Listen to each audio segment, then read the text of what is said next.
देश में घोड़ा बाजार के लिए मशहूर सारंग खेड़ा मेला। सारंग खेड़ा एक मुखी दत्त प्रभु का मेला महोत्सव 14 दिसंबर से शुरू हो गया है और मंदिर प्रशासन इसकी सुविधाएं उपलब्ध कराने की तैयारी में लगा हुआ है।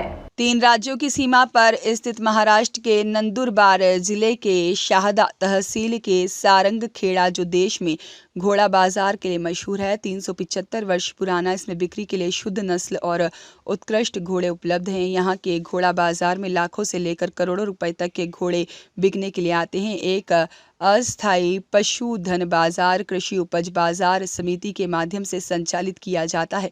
घोड़ा बाजार के लिए कृषि उपज मंडी समिति मंडप की व्यवस्था, बिजली की व्यवस्था, पानी और यहाँ की प्रणाली इस बाजार के लिए घोड़ों के स्वास्थ्य का प्रबंधन भी करती है।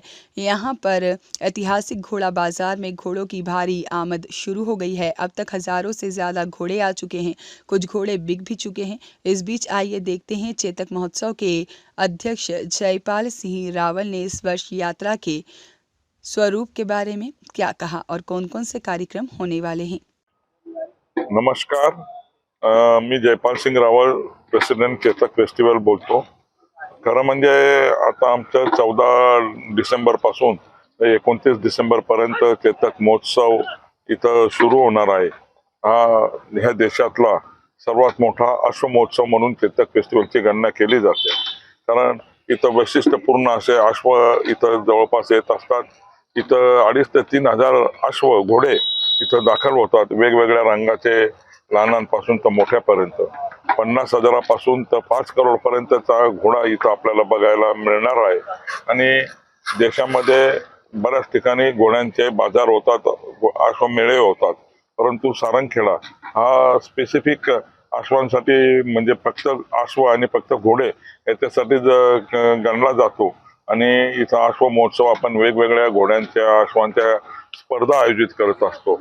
याच्यामध्ये अश्व क्रीडा स्पर्धा असतील, इक्वेस्ट्रियन स्पोर्ट्स असतील, त्याच्यामध्ये हॉर्स शोज असतील, डान्स, घोड्यांची अश्वनृत्य स्पर्धा असेल, त्याच्यामध्ये रेवाल रेस असेल, या सर्व इथं आपण करत असतो। देशभरातनं अनेक लोक खास करून या सर्व स्पर्धांमध्ये भाग घेण्यासाठी 2-2, 3-3 हजार किलोमीटरचा प्रवास करून इथं आपले अश्व घोडे आणतात आणि स्वतःही येत असतात। जवळपास 15 ते 16 राज्यातले जे अश्व शौकीन आणि जे पर्यटक आहेत ते इथं आपल्याला या महोत्सवामध्ये बघायला मिळतील, ते व्हिजिट देत असतात। म्हणून हा अश्वांचा वेगळा आणि निराळा महोत्सव आहे। आपण याच्यामध्ये सामील व्हा आणि एक वेगळा अनुभव आपल्याला आपल्या जीवनामध्ये मिळेल। यात्रेत या वर्षी आपण वेगवेगळ्या अश्वांच्या स्पर्धा घेत असताना जिल्हा परिषद स्तराच्या आणि माध्यमिक विभाग स्तराच्या मुलांसाठी डान्स कॉम्पिटिशन आपण इथं आयोजित करतो आहोत। या वर्षी इथं बॉडी बिल्डिंग आपण दरवर्षी घ्यायचो, परंतु या वर्षी आपण वेटलिफ्टिंगची स्पर्धा सुद्धा घेणार आहोत। आणि या वर्षी आपण पंजा कुस्ती, जिला आर्म रेसलिंग म्हणतात, त्याचं सुद्धा आम्ही यावेळेस वैशिष्ट्यपूर्ण असं आयोजन करतो आहोत। कारण हे आपलं जो ग्राउंड आहे त्याच्यामध्ये 3-4 टेबल असतील आणि त्याच्यामध्ये ही स्पर्धा होईल। आणि पंजा कुस्ती हे यावेळेचं एक आकर्षण असेल। आपण लावण्यांचा 1-2 शोज आपण करतोय। राधिका पाटील, साधना पुणेकर यांचा ग्रुप असेल किंवा अजून एखादा ग्रुप असेल, यांच्या सुद्धा कार्यक्रमांचं आपण आयोजन करतो। दरवर्षीप्रमाणे यावर्षी काही सेलिब्रिटी येण्याची शक्यता आहे का?